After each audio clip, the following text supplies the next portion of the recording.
Madhava Kunja Bihari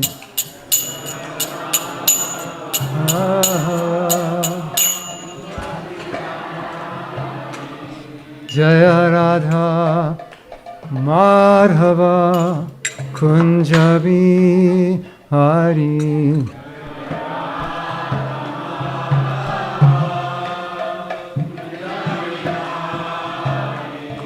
Gopi Janabalava Giribharadhari Janabalava Gopi Janabalava Giribharadhari Janabalava Giribharadhari Yashodha Nandana Braja Jana Ranjana Yashodha Nandana Braja Jana Ranjana Jamuna Tiravana Chari Jamuna Tiravanachari Jaya Radha Madhava Kunja Bihari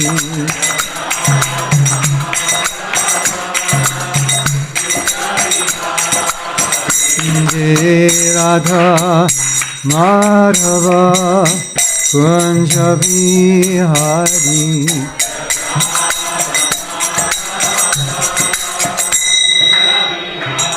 Shri Radha Madhava ki jai, Gantaraj Srimad Bhagavatam ki jai, Thai Go Premanandi. Namo Vishnu Padaya Krishna Prishtaya Bhutale Srimate Bhakti Vedanta Shamiti Namane Namaste Saraswati Deve Gauravani Pacharine Nirvisesha Shunyavadi Paschatya Dasatarine Vanchakalpatru Vrsha Kripa Sindhu Bevacha Patitanam Pavanebhyo Vaishnavebhyo Namo Namaha. Hare Krishna. So, yesterday and today we did our first online presentation on humility, part 2. And I thought, since I'm in the mood, I would talk about it. And since many interesting things happened this weekend, many interesting realizations, I'm going to ask the devotees who attended, either in person or online, to share their realizations, and then we can discuss their realization, because the most beautiful part of the workshop today was the realizations of the devotees. They had many deep realizations. So we're going to need the microphone. While the devotees are thinking,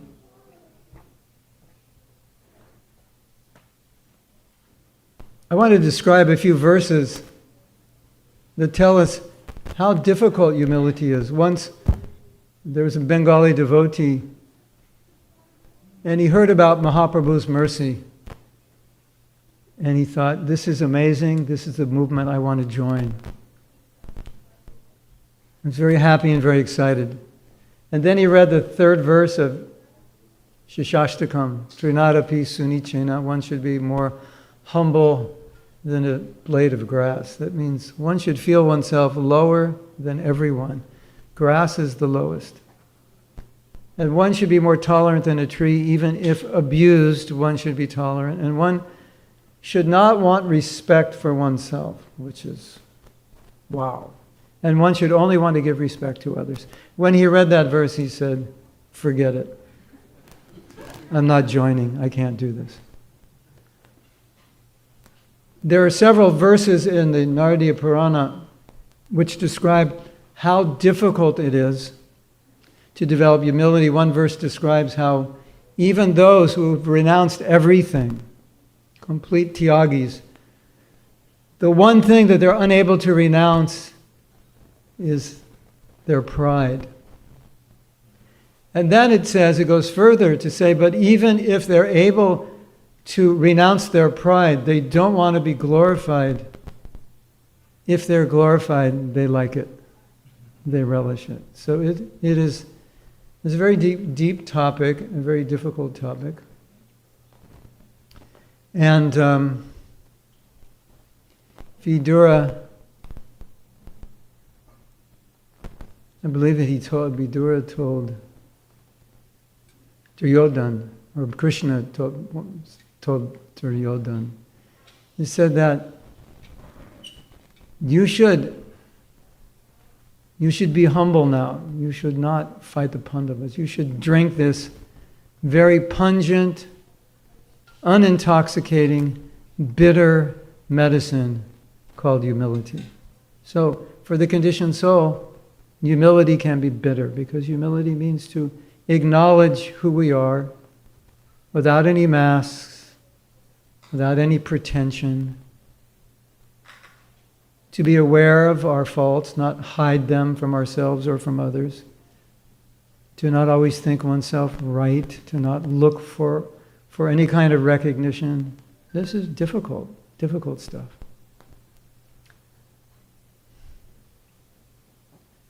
So one of the things that came out of the workshop today is very interesting.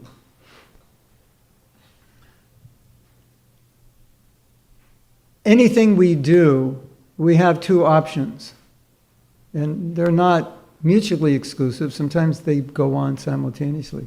One option is, I do this solely for the pleasure of Krishna. One option is, I do it for the pleasure of my ego. I want recognition. And another option is a combination of both. I'm doing this for Krishna, but I want to be recognized. I would appreciate being recognized for this. So in the course, we ask devotees, have you ever done devotional service, even sadhana, even chanting japa? Have you ever done it with a desire, not purely motivated, although maybe the motivation is there, to do it purely, but have you ever done service with a motivation to be recognized? And 100% of the devotees said yes. In fact, some devotees say, I don't think I've ever done any service where I didn't want to be recognized in some way, appreciated, acknowledged. So that is a problem, because pure devotional service means I'm doing it solely for Krishna's pleasure. I'm not doing it for any ego pleasure. There's no sense of I will get something from it. And Bhaktisiddhanta Saraswati Thakur said something very, very heavy. He said that if a devotee desires or manipulates himself, positions himself in any way to get honor from other devotees, that is evil. Evil. Evil's a heavy word, isn't it?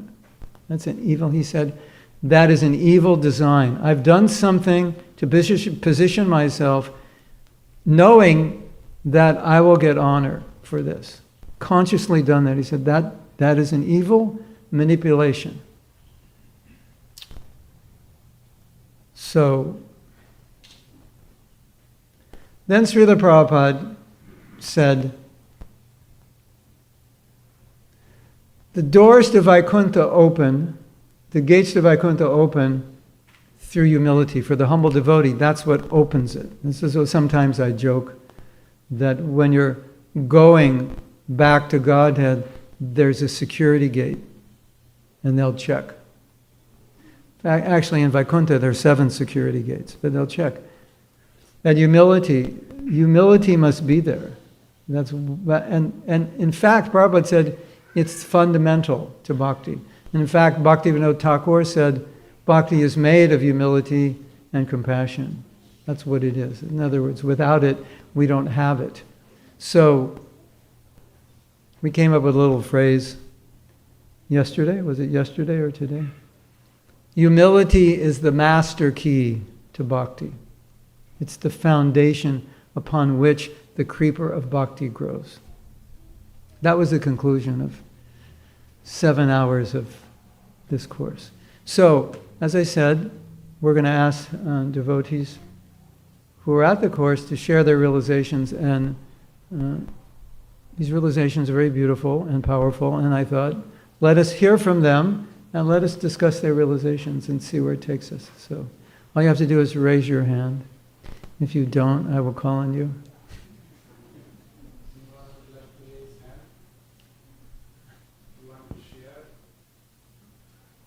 I will raise Maternath's hand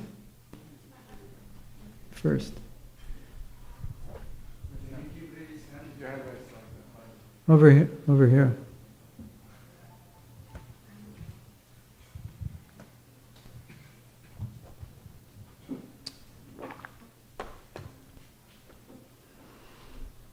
The Course was very enlivening because everyone was very much opening up and sharing vulnerably about what's really happening for them instead of what the mask is. And I could see through one of the processes we did, one of the masks that I've been wearing is I'm trying to get love from others because I don't, and we're always then, Mahatma Prabhu says, why? Why are you trying to get that love? It's not, I'm trying to receive. He said you're trying to get love through admiration. Yes, trying to get love through admiration. Why am I trying to do that? And it's because I realize because I don't fully believe Krishna loves me. So I'm looking for that love elsewhere. And the pride is coming through, trying to receive love instead of understanding Krishna loves me, and I can reciprocate with that love, and then that's when I'll feel happy, satisfied. So in other words, you're saying, I want acknowledgement from other people because I will feel that will make up for the appreciation that Krishna is already giving me. And I would also add the appreciation I'm not giving to myself. Yeah, and the appreciation I'm not even understanding, well, I'm not opening myself up and realizing that Krishna is giving me that love. Yes. Another thing that just kept ringing through me is I'm useless without Krishna, and I'm very useful with Krishna. But my pride, the ego is thinking I can do things separately from Krishna, and is like keep trying again and again and again, and the results are always quite similar. They're disappointing, frustrating. And when I try to do things with Krishna, it's always an amazing, wonderful experience.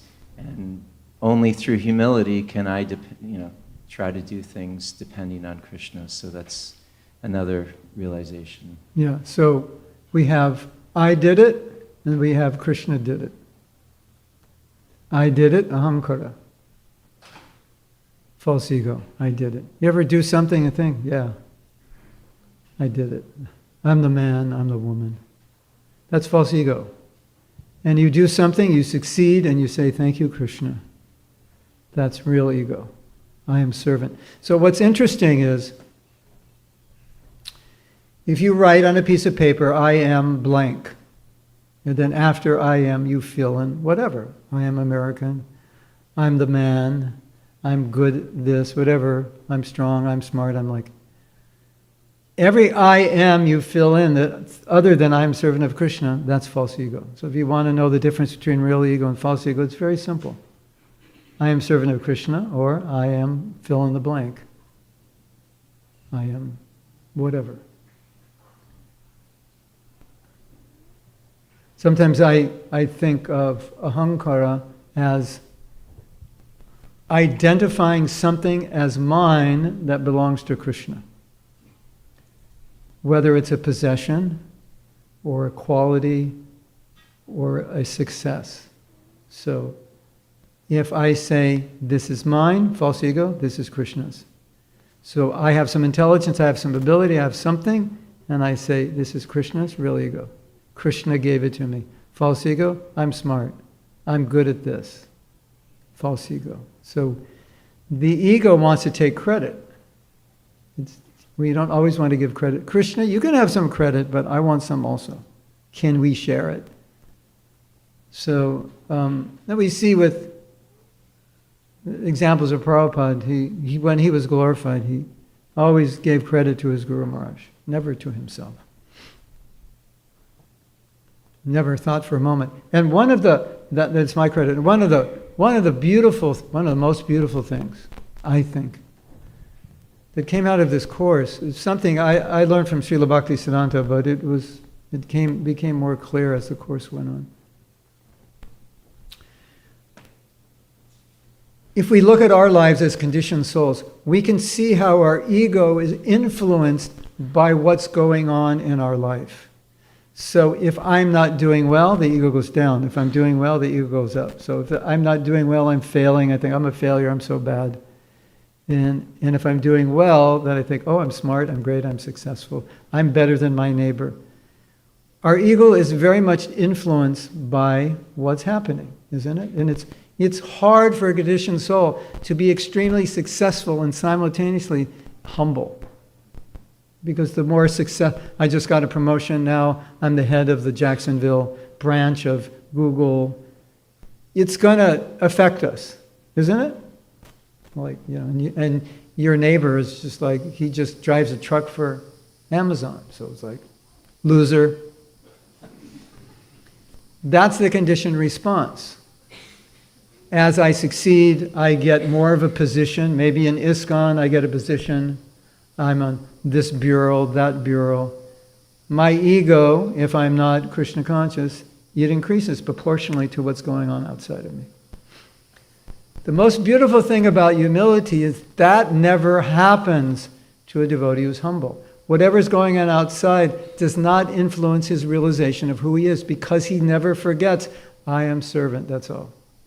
So he can have 8 billion disciples. Every person on this planet becomes his disciple. And he will not be one iota different than when he was a brahmachari washing pots. I am a servant of Krishna washing pots. I am a servant of Krishna with 8 billion disciples.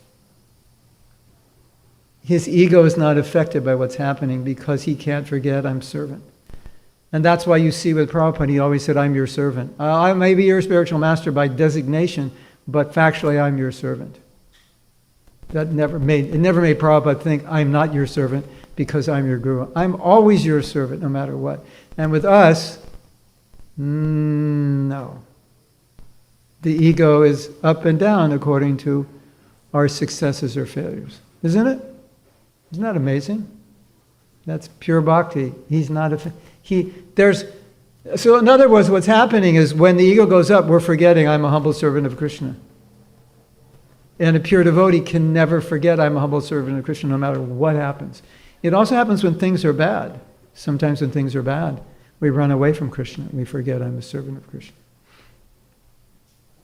When Prabhupada came to America, he had difficulties, and none of his godbrothers encouraged him. And he said to his disciples, I was never discouraged. It was always, I'm just a servant of my Guru Maharaj. That's all. That's all that matters. Thank you for that. You have more? One more thing relating to what you're saying. The last process we did today was an experiential process, a meditation you took us through, where we actually... Don't tell them. Okay. You have to come, and you can come next week. An amazing experiential process of being in your ego, being in the position of servant, and experiencing, feeling, seeing the difference, and feeling the value, the excitement, the joy of being a servant, and how depressing it is just being in everyday life, false ego in this world. So that was very far out. That was we also discussed something which is kind of depressing. Should I tell you? You already know this. I don't think it'll depress you. I'm only reminding you that The false ego is such that when we come to bhakti, sometimes we get very good at acting like a devotee more than being one. Acting like one to show others that I'm a good devotee. We get good at acting. And I ask the devotees, have you done this when you came to Krishna consciousness? Have you pretended to be more advanced than you are so you could show others that you're advanced? 100% said yes. That's sad that we would do that. But that's what the false ego impels us to do. It's very important for us to be acknowledged. And the reason it's important for us to be acknowledged is that often we don't acknowledge ourselves. And sometimes we need someone else to say, you are smart, you are good, you did well, because we think, I'm not smart, I didn't do well. I'm not acknowledging myself. And you might think, isn't that false ego to acknowledge yourself? Well, it can be very encouraging if you do it in a healthy way. And if you don't do that, then you're going to want other people. You're going to be looking for it from other people. Why didn't you tell me after this class is over, nobody told me it was a great class? I'm never giving a class again. What's wrong with you? It's like Trump once said, your approval ratings are low. And he said, yeah, people have no taste. You know, it's like that, you know. So, we are not meant to perform bhakti for applause, for recognition, for honor. We're meant to perform bhakti to please others. But so often, we doubt our own selves to the point where we need other people to acknowledge us. We're conditioned souls. Prabhupada did it. He encouraged us. But we don't want to perform. That's not what bhakti is about. Pure devotional service is just about pleasing Krishna. And Urmila said something, I don't know if I mentioned this, it was really funny. She said, sometimes you could be doing artik and you could be thinking, I wonder if the devotees see how nicely I do artik. You know? She was saying, you're supposed to be thinking, I wonder if Krishna likes this. Not that my show is for the other devotees. So sometimes we get it backwards. I'm supposed to do this to please Krishna, but I'm wondering if the other devotees are noticing how well I'm doing it. That's not what pure bhakti is about. Thank you. Someone else want to share?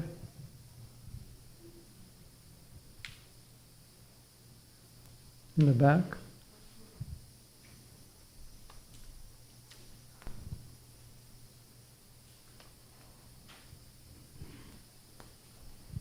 It's just a few things came up in mind. One was when you were talking about no one patting us on the back. You know, I was a school teacher for several years with Montessori. And Dr. Montessori was big on not saying, oh, you did so well, that's so good. She would say, do you like it? Do you like what you have manifested here on the paper or whatever? And I think that, you know, we kind of, from the time a child is small, we almost train them to look for that recognition. Yeah. Thank you. That's beautiful. And then the classes... Well, one thing, I'll make a comment. One thing is we know if we're pleasing Guru and Krishna, we get reciprocation from them and we can feel. You know, we can feel that. And so if you feel it, you're satisfied. You don't need other people to tell you.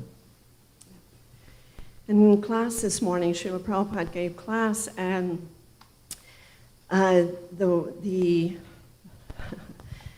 main message in his class was just because someone is wearing tilak and kunti mala doesn't make them a devotee.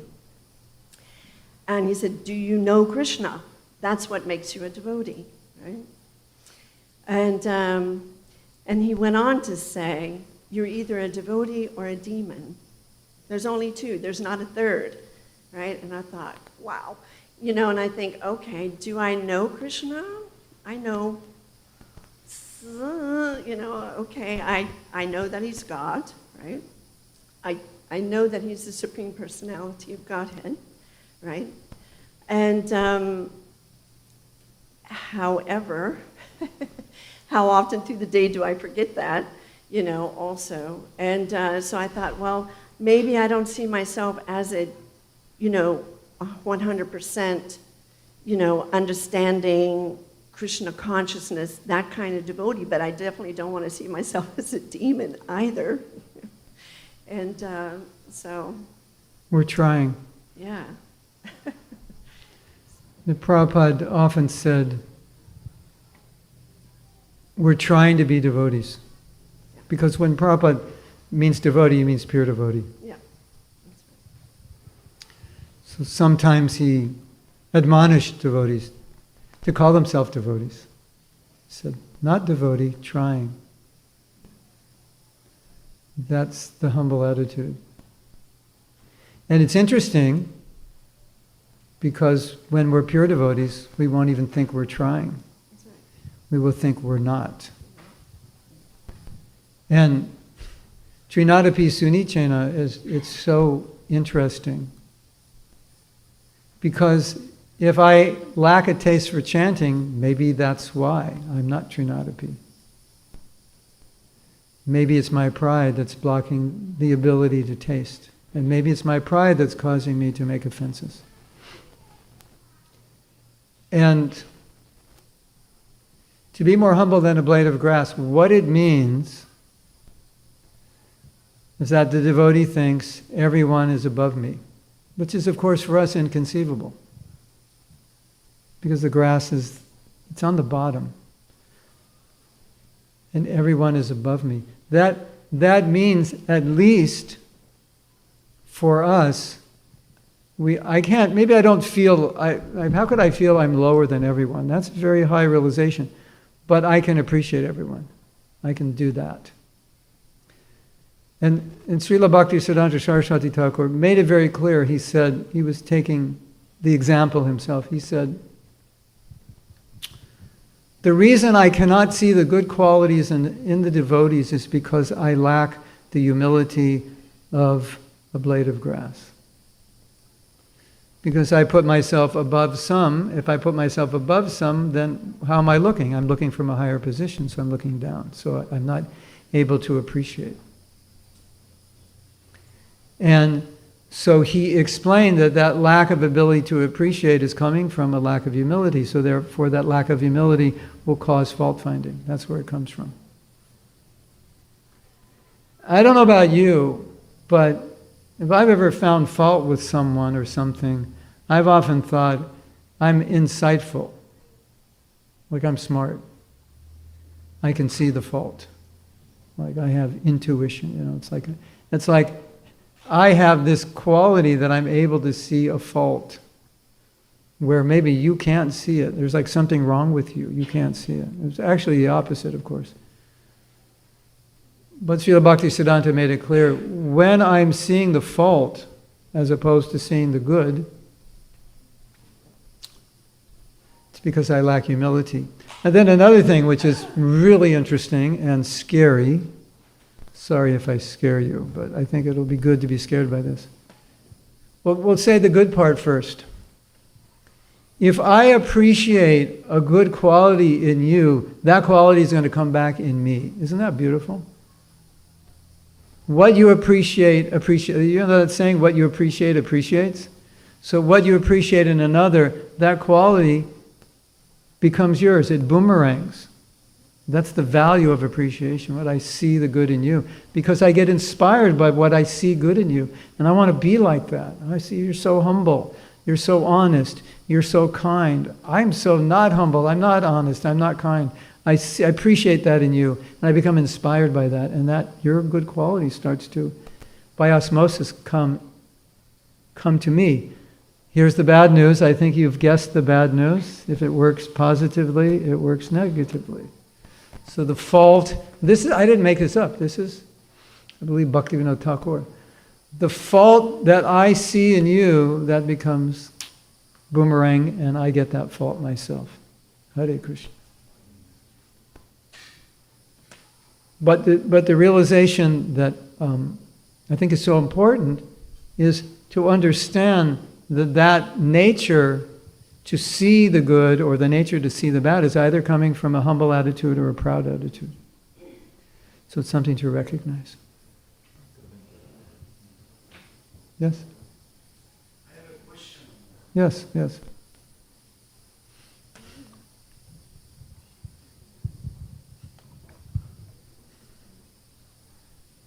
In theory, it sounds very good, but in practical, Yes. I look at Bhagavad Gita 11:33. Tasmat uttishtata jasolavasya. Krishna actually giving credit to Arjuna. Hey, be glorious, enjoy he was literally bribing, I would say, Yes. or encouraging him in a other way. And then at the end of the verse he says, become my instrument. But become my instrument or act as a servant doesn't mean we lose our individual nourishment of emotion and other. That was not the case, I feel. Maybe I want you to correct me. When he saw his son on 14th day, Abhimanyu was killed. And he reacted, Arjuna reacted. Krishna was there. And he said, tomorrow before sunset, I'll kill Jayadratha or I'll throw myself. But was he not surrendered? Was he looking for his own emotional nourishment? Okay. There's a couple of things we can say. I think one of the ways it becomes a little difficult to understand Arjuna's position is he's a Kshatriya. And we're trying to develop Brahminical qualities, so we can't always copy. Prabhupada said he spoke to Arjuna to make him angry. So generally Brahmins control their anger.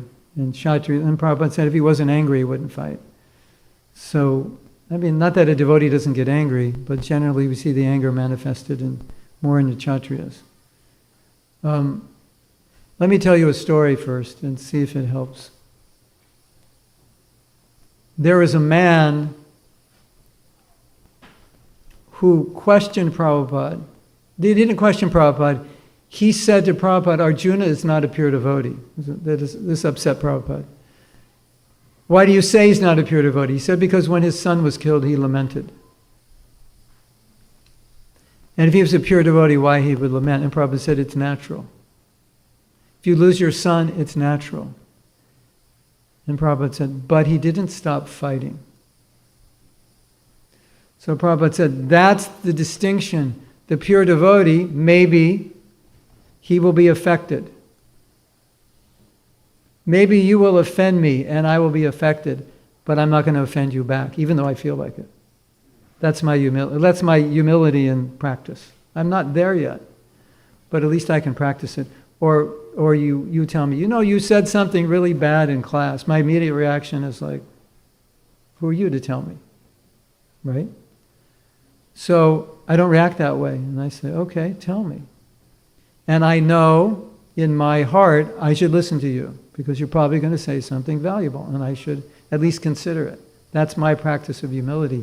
Even though inside my ego is going, who are you to tell me? Do you know who I am? Do you know who you're talking to? Do you know what I've done? That kind of thing. And so we're not talking about necessarily deep realization of humility, but or in any aspect, but we're talking about the ability to be able to practice it in spite of emotions going against it, which is basically what Prabhupada's saying Arjuna did. He was lamenting, he lost his son, but the proof that he's a pure devotee is he didn't allow that to affect him. And I think that's so beautiful, because that's our position, isn't it? We're so affected, but we're not going to act on it. Just like, I believe it was Sri Dayananda Maharaj and Satsarup Maharaj, they took sannyas together, and at that initiation, Prabhupada said, it doesn't mean by taking sannyas you're going to be free from lust and you're going to be free from desire for opulence. He said, but now you cannot act on it. In other words, acknowledging the desire is probably going to be there, but you've taken sannyas, so it's like, forget it. So they said, when you go to a wealthy man's house You should not think, I also had a wife, I also had a home, and I've given it up, and now I'm lamenting, thinking, wonder if that was a good idea. He said, now that you've taken sannyas, you can no longer think that way, even though you feel that way, and you may feel that way. So we did all kinds of exercises to analyze how we can look at humility in action, perhaps in ways we've never discovered before. Just like, do you need to be right? If I disagree with you, do you need to be right? No, I'm right, I'm better than you, I know more than you. Do you become proud when you learn more, when you know more? Do you have difficulty cooperating? Do you have difficulty if someone gives you some feedback? Maybe you just go down the list. There's so many ways we can manifest pride that we may not even be aware of. Are you afraid to admit sometimes that you're proud about something? Do you hide that from yourself? So it's important to recognize these things so we can work on them. And I think it's extremely important to understand how humility manifests. I mean, have we seen this scenario? Nice man gets married to a woman, and they're very humble with the devotees, but in that situation, not so humble. We've seen that so many times, right? Or we've seen a devotee, nice humble devotee, he gets a position, and all of a sudden, he's like Godzilla now. It's like, he's a terror. It's like, what happened to so-and-so? He was such a nice devotee. Well, he got a position, he thinks he's God now. And so that's the challenge, to be in situations where emotionally we feel in a way that we should not act on. I don't know if that's what you were asking, or were you asking like emotional fulfillment? That helps, but I was also wondering, like at the end of that story, it's a long past times, how Krishna actually maintained Arjuna's individual direction of his emotion towards his son, and his vow that he will throw himself if he cannot kill. Yeah. Krishna did not dismiss it, but Krishna rather helped him indirectly and guided him, hey, without me you cannot do it. Yeah, if Krishna, but Krishna wanted it. But if he didn't want it, he would have, right? Yeah. If it was wrong. But it was not Krishna's desire that he has to follow blindly what Krishna wants. Yeah. We have individual way Yeah, of yeah. pleasing Krishna. Krishna appreciate that. Yes. Yes. If it's engaged in service, of course. Yes. Leelananda. Leelananda. Leelananda. Hare Krishna. It has some relationship with what Govinda Prabhu was saying, which I thought was interesting. Like in the example you gave about Urmila, that someone is offering incense to the deities, or doing some pujari service, and he thinks all the devotees are appreciating, or are they appreciating what I'm doing? But Krishna is never alone. When you're offering service to Krishna, Krishna is always with his associate. It's not that when we offer service, there's only Krishna there and nobody else is watching or appreciating what we are doing. It wasn't actually appreciating. It was more like honor. I didn't get to the question yet. Okay. The question is this desire for appreciation something that is just related to the ego, the false ego, or is a natural condition of the soul? It's, well, let me clarify what she was saying. So we can clarify the difference between appreciation and wanting honor, because there is a distinction. So she was saying, I want to be recognized for doing this service. And I should want to please Krishna, but I want to please the devotees in a bad way. So I want devotees to be pleased with what I'm doing, so I will be recognized. That's what she meant. So it's not... we know that Prabhupada appreciated the devotees a lot, all the time, right? And we also know that human nature appreciation is a foundational need of human nature. But I think we need to make a distinction between appreciation and being honored. Because when I say honor or pride, I mean you want to put yourself above others. That's what pride means. Like, I'm better than you. That's a contamination. Trinadapi Sunichena, I want to respect all the Vaishnavas. I want to see all the great qualities. And I'm not trying to outdo anyone, and I'm not trying to impress anyone that I'm better, smarter, more Krishna conscious, etc. than you. So pride puts you above others. If I want your appreciation, hopefully it's because I want to please you. I want to know you were pleased. So if you say, I appreciate this class, I'll think, oh good, I was able to please you. Not that I think, oh, I can go home and tell everyone in the family, Leelananda, he appreciated my class. And, if I get appreciation from God, brother, it must have been a good class, and why don't you appreciate me also? You never appreciate me, So that's a different thing. But if you say, oh, I liked your class, that was really good, then I think, oh, I should keep giving more classes like this. So I'm encouraged. And that's what Prabhupada did. But, as you may know, when Prabhupada found a devotee who was proud, he would cut them all the time. Even if they did good things, he would cut them down. You know that story? Guru Kripa.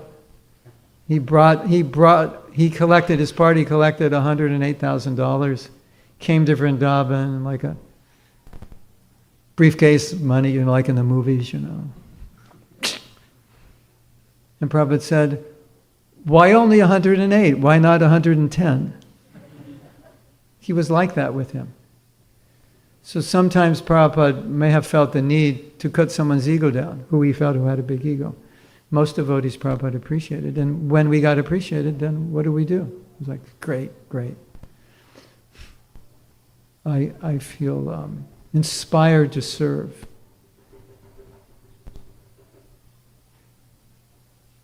If you appreciate another devotee and that devotee takes it in the right way, the devotee will be very inspired to serve. The devotee won't become proud by that appreciation. And I think I know where you're going with this. We want to please the devotees. For sure we want to please the devotees. But we don't want to please the devotees so they acknowledge us. That should not be our motive. Prabhu, come to my house. I'm going to serve you prasadam. Why? Because I want you to see how good a cook I am and glorify me. And tell everybody in Alachua what a great cook I am. That's different. No, I want you to come. I want to serve you. I want to please you. I like you. Yes? I have a question. I think it's all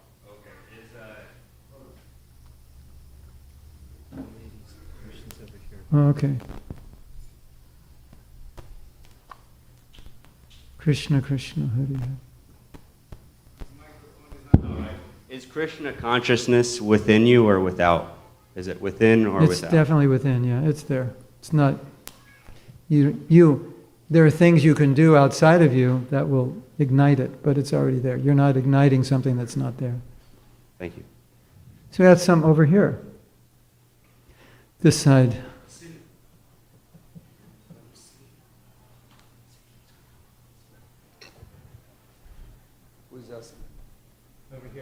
When our spiritual master, Srila Prabhupada, talked about Krishna consciousness, he would always say, this is not like some religion. He said Krishna consciousness is there within you. It's just awakening a consciousness that you have. Yes? Hi, Krishna Mahatma Prabhu. So nice to hear you speak. Earlier in the class, you were talking about how devotees sometimes, especially in the beginning, we might be performing bhakti or practices sadhana to impress the devotees around us.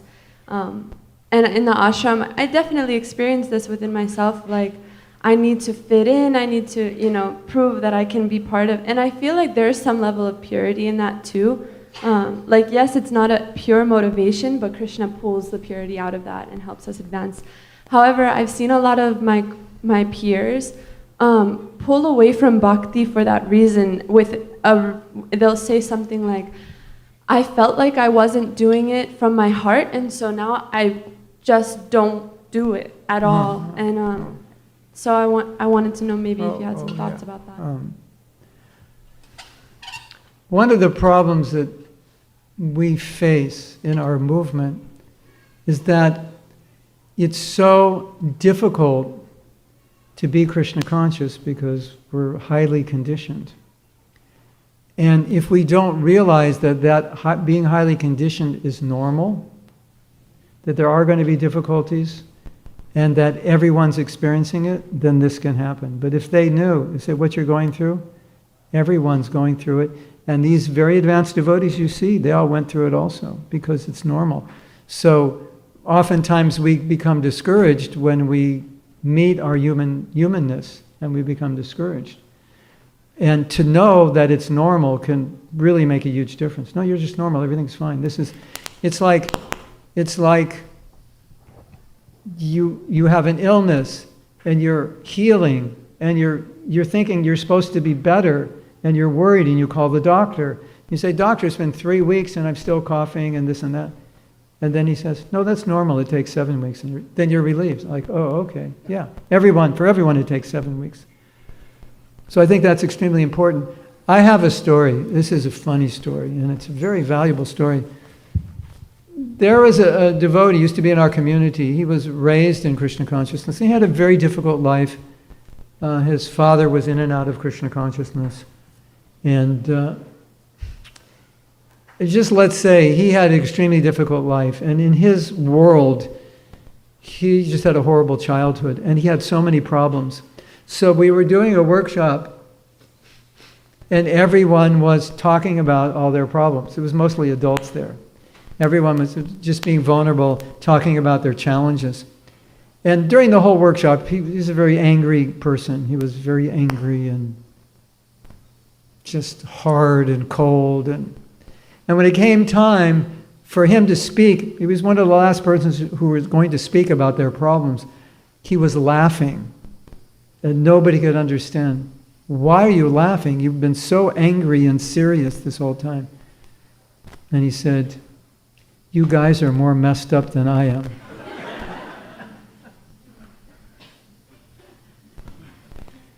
And what I have found from facilitating workshops, one of the most valuable things in facilitating a workshop is letting people speak in a safe environment about their challenges. And when everyone hears it, everyone starts thinking, oh, I thought I was the only one that had that problem. Misery loves company. It's a relief to know that. We did in Alachua, maybe 15, 12 years ago, we did a workshop on sexual purity for men. And the main comment the men gave was, I'm glad to know I'm not the only one. I thought I was the only one. So whenever you have a problem, like ego, one devotee went to one of Prabhupada's godbrothers and he said, I have trouble following the four regular principles. He goes, that's not a problem. He says, I'm smoking marijuana. Not a problem. The problem is your false ego. That's the problem. If you want to worry about something, worry about that. So we all have a false ego, and it's a problem, and we're all dealing with it, and we're all highly conditioned. So I think that's extremely important. And to know, no, that's normal. You're having problems, totally normal. Stay on the boat, don't jump off. You'll get there. And it's okay. You don't have to hate yourself, you don't have to give up. Of course, Maya's going to say, give up, you can't do this. Right?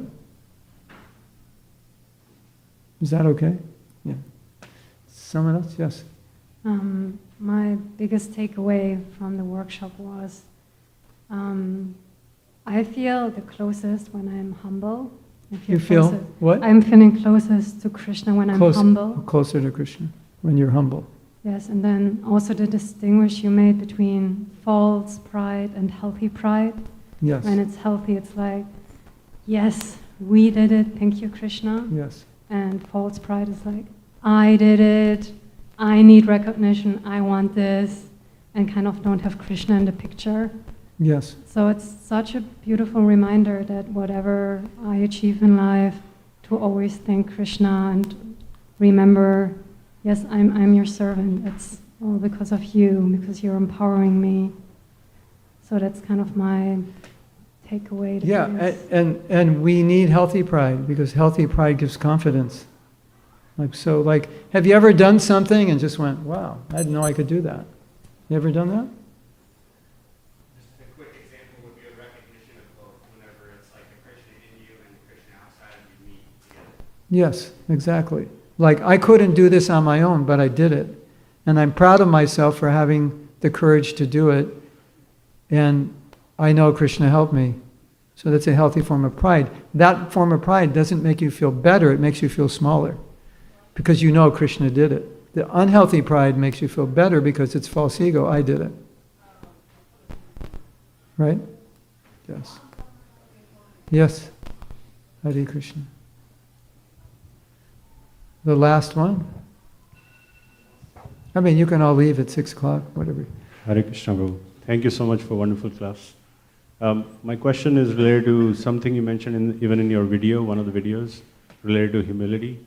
So you mentioned appreciation. So sometimes, okay, appreciation, if there is there, but without honor, is good. But you mentioned something about self-motivation. Like, I am servant of Krishna. To be there it's only possible for pure devotees.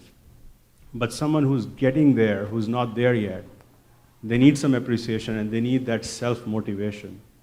So how to get that self-motivation to stay at that level or get to that level? What I was saying before, and we don't hear this that much, but sometimes we have to appreciate ourselves and say, maybe this class wasn't good. And everyone says, you could do better than that.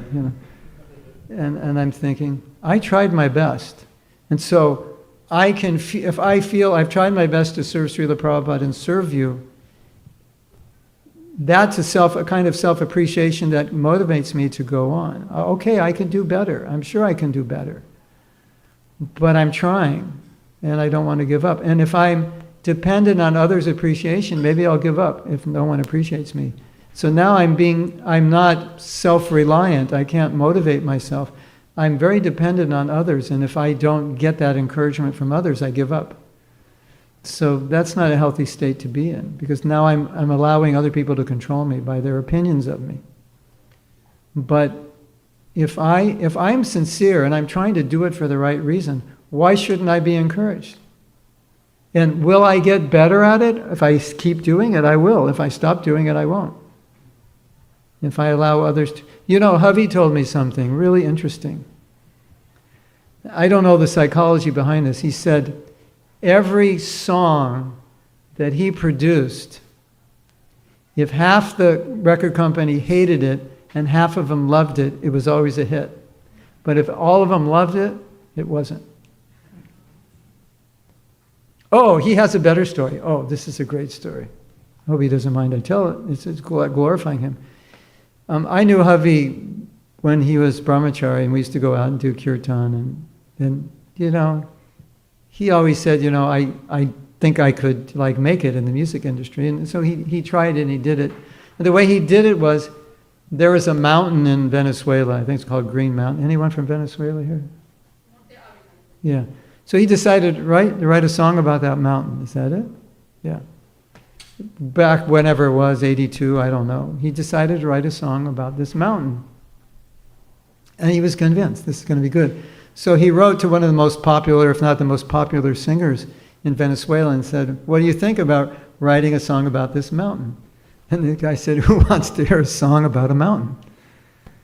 And so this was like one of the biggest guys, totally discouraged him, and he went and wrote the song, and that was how he became famous. It was like a #1 hit. So sometimes intuitively you feel something's going to be good, and everyone's going to tell you, no, don't do it. And you're the only one who's encouraging yourself. The Wright brothers, when they decided we're going to fly, everybody said you're crazy. And in fact, most of the time when someone wants to do something that's never been done, people say you're crazy, it can't be done. But they had a mission. And so they did it. And they said the same thing to Prabhupada. You're not going to be successful in America. Nobody's going to take it. So I think it's extremely important that if you feel something is right and you can tell yourself, this is good, I did my best, I can do better, then you're going to be successful. And if you depend on others, what if others don't think it's a good idea? But it is. Then what do you do? It's really bad to be controlled by what others think of you. I mean, of course, we want devotees to appreciate us. That's, we want to please devotees and all that. But sometimes you have to step out of the box and just do it. So that sometimes we think appreciation is like reciprocation from Krishna. But I think what you're saying is our intuition is also reciprocation from Yeah, Krishna. the feeling that Yeah, you tried your best. Keep going. Good job, Prabhu. Big hug. Keep going. If this is where your inspiration is, and you see you have a vision for service, just do it, no matter what anybody says. Or if anybody says no, take it as a sign. Yeah, that means I should try harder. Yeah, like that. Thank you. Okay, thank you for listening. If you want to come, where do they go? To the website? To the